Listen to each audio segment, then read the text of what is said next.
Kundalini. Yes. See, sickness comes to you, as I told you, through our centers getting exhausted. As this is one center, all right, on the left side, left sympathetic, the right sympathetic. And they join together, this is the center now. So we are using the energy of the center that is limited for our purpose, anything. Supposing, I'll give an example of a very good example of one Swadhisthana Chakra. Is the center, in the second center, which looks after the aortic plexus in the medical terminology. But it's not complete, I mean, it's one of the parts.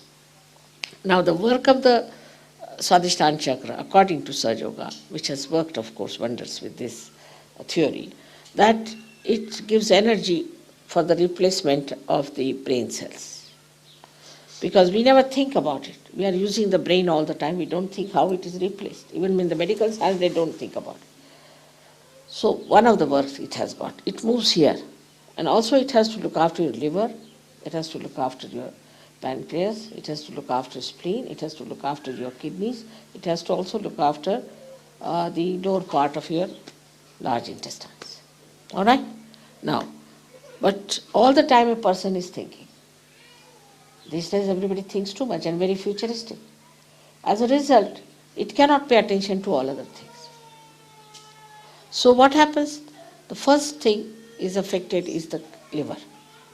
Now liver gets all the heat from the whole body and eliminates it. It's poison from the body, you can say, eliminates it into the blood circulation.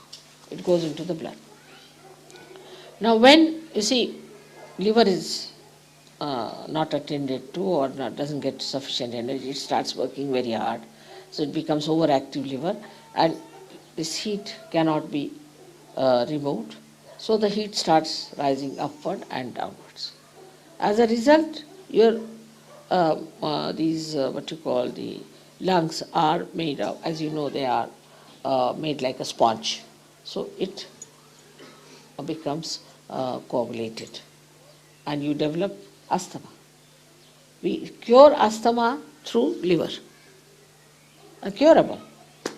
Then it descends down. When it descends down, it affects your kidneys. By that you get high blood pressure. Also, the another thing you get is constipation. Then your pancreas is neglected.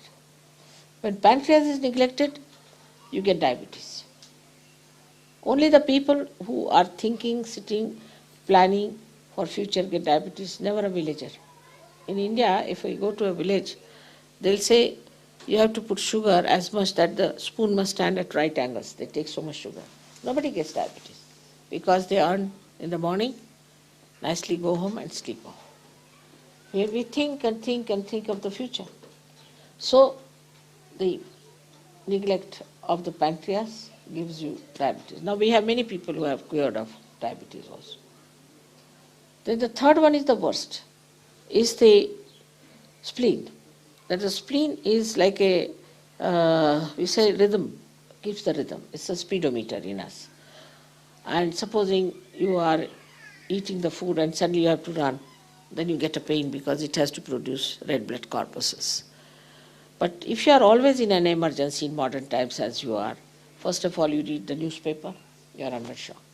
Because newspaper must shock you. So then another shock, then another shock. Then in the traffic you get a shock. So this poor spleen doesn't know how to behave in this crazy world. And it becomes very crazy and vulnerable. And with the slightest shock, it can get blood cancer. I must tell you that we have cured really blood cancer patients. Absolutely cured, completely cured, without any medicine or anything. Absolutely cured. We have certificates and everything about them. And surprisingly, all of them were architects. This is one. Then another thing, as I told you, it affects the kidneys and it affects also the lower intestines. So only one center, if you use it too much for one purpose, can give you all these troubles. And ultimately the heat might rise to your heart and you might have a massive heart attack. Especially if young people, if they are drinking too much, if they are playing tennis or of a very, any game which is like football or tennis, drinking too much and thinking too much, they might get a massive heart attack. and die very young, at a very young age, and it's absolutely fatal. If you get this attack at a young age, it's fatal. You cannot save them. The other way around, if you have inactive organs also, you can have inactive, also due to that also you get troubles. So when you treat somebody on its roots, it's very easy to solve the problem. See, supposing you have to treat a tree and you start treating all the leaves, it's very difficult. But if you can go to the roots, it's so easy, simple.